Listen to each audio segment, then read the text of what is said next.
Care Aquile, con grande piacere che vi do il bentornato qui su Aquile Libere.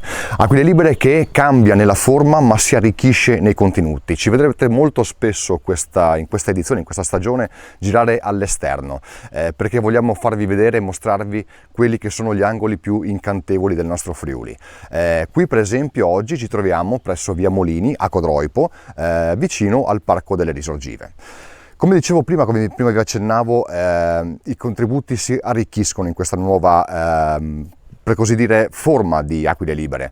Avremo le consuete rubriche che hanno avuto grande successo già in passato, che appunto riproporremo, le rubriche che vengono curate dall'amico Paolo Bortolussi, dall'amico Vighi dal Pizzul, ma abbiamo da aggiungere anche altre rubriche e altri appuntamenti. Rivolgo un caro saluto al nostro amico Claudio Michelazzi, che abita in Cadore, lui è ladino, che collabora appunto con Aquile Libere e dal Cadore ci invierà di volta in volta con la sua nuova rubrica dei servizi dove appunto lui racconterà quello che è il Cadore, racconterà quello che è la cultura ladina del luogo, cultura ladina che naturalmente è gemellata con quella friulana, e per questo appunto noi auguriamo anche a Claudio buon lavoro, e tra l'altro sarà proprio la prima rubrica che manderemo ora in onda.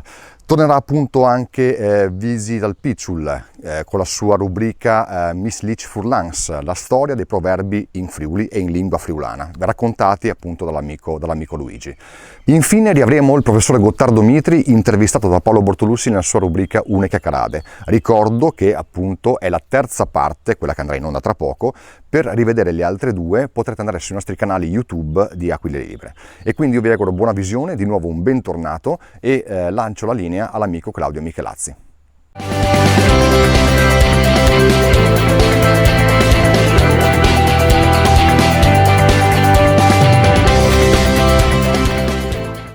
Buongiorno a tutti voi, car frades furlöns, cialoine Claudio Michelazzi, che parla dalla Ladinia Dolomitica. Buongiorno a tutti da Claudio Michelazzi, che vi parla dalla Ladinia Dolomitica. Oggi vi parlerò di alcune questioni: Cadore, Fanes, Lagole e Serenissima Dominante.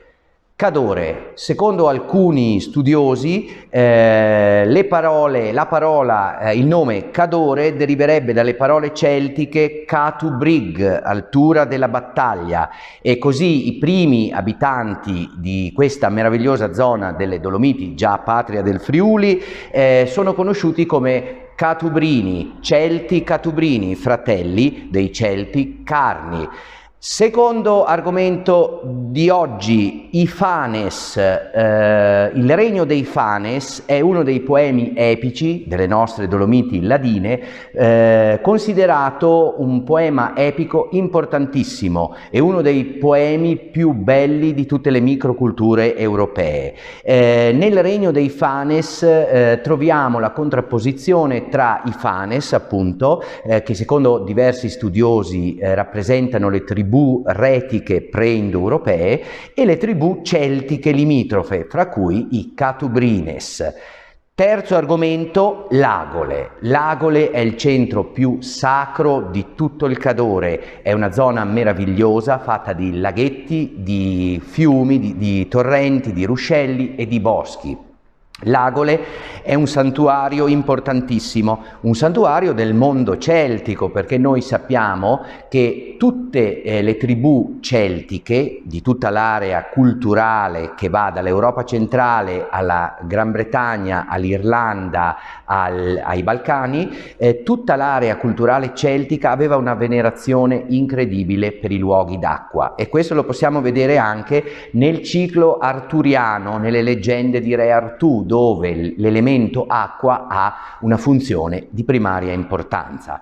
Ultimo argomento di oggi, la dominante Serenissima, cioè la Repubblica di Venezia. Sappiamo che la storia viene fatta dai dominatori, vuol dire che per secoli il Cadore è stato sganciato dalla patria del Friuli ed è stato dominato dalla Repubblica di Venezia, per cui ancora oggi buona parte del mondo culturale del nostro territorio, sostiene che il Cadore è veneto, in senso molto profondo. Sostiene che i Cadorini erano veneti, paleoveneti o protoveneti che dir si voglia. Viene sostenuto che l'Agole era un santuario paleoveneto o protoveneto che dir si voglia, e quindi tutta la zona della Ladinia nostra dolomitica Cadore Comelico è stata inserita all'interno di questo filone della cultura legata proprio alla dominazione della Serenissima. Per oggi è tutto, un caro saluto, Mandi, arvezzi a presto, dalle Dolomiti Ladine.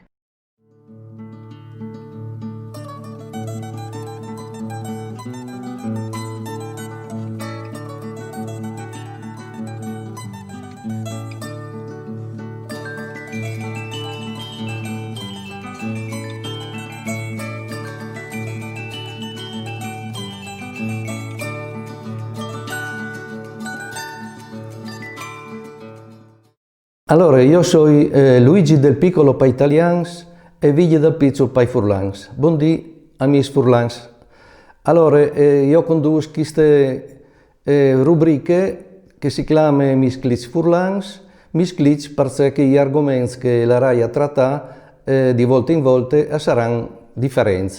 L'argomento principale naturalmente è quello dai documentari che io sto facendo e che us presenterai qui. Allora, voi scommenzi con un documentario che si chiama Il Ripar Casa Cadorna. Ripar è per furlan, ma per italiano si dice rifugio Casa Cadorna.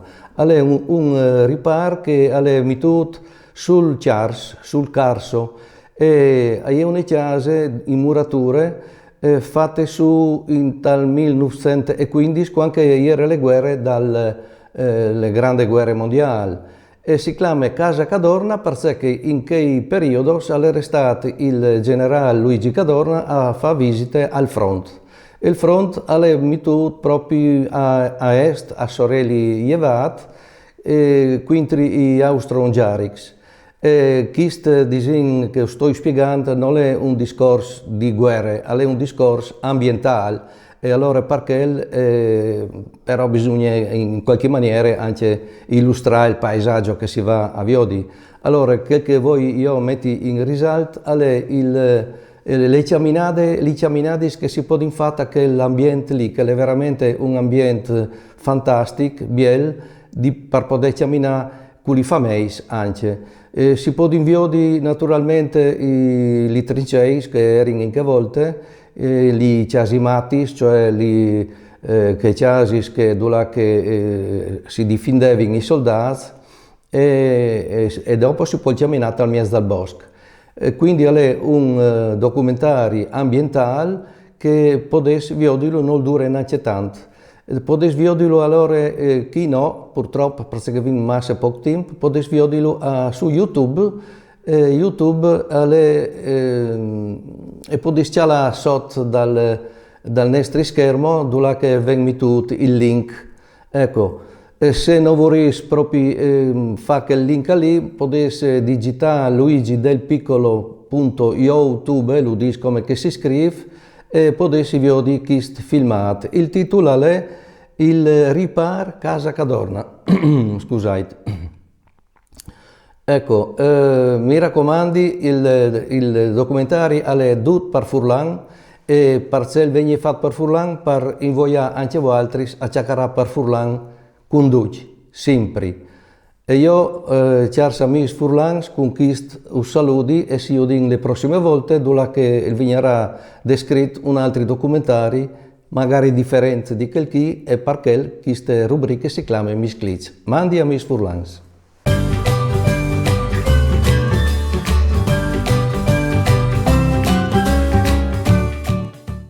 Mandi a tutti, benvenuti a Cecarade con Aquile Libere. Vi siete sempre su Telepordenon queste date. E con noi, qui, è tornato il nostro professor Gotthard Mitri, che nos chiacchiererà queste volte, come tiarce puntate, sui romans. Prima nos aveva lasciato qui Celtics.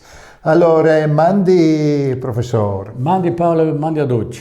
Allora, sì, tu dite che si arriva al periodo preistorico, Sì. dopo il Celtics, no? E c'è che non sono lasciati.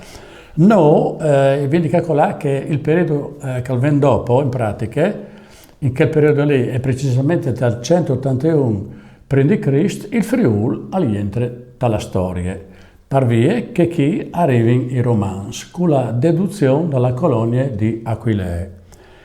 I Romans, dal loro processo, prima di tutto dalla colonizzazione e dopo dalla romanizzazione, hanno un'importanza fondamentale per la lingua furlane.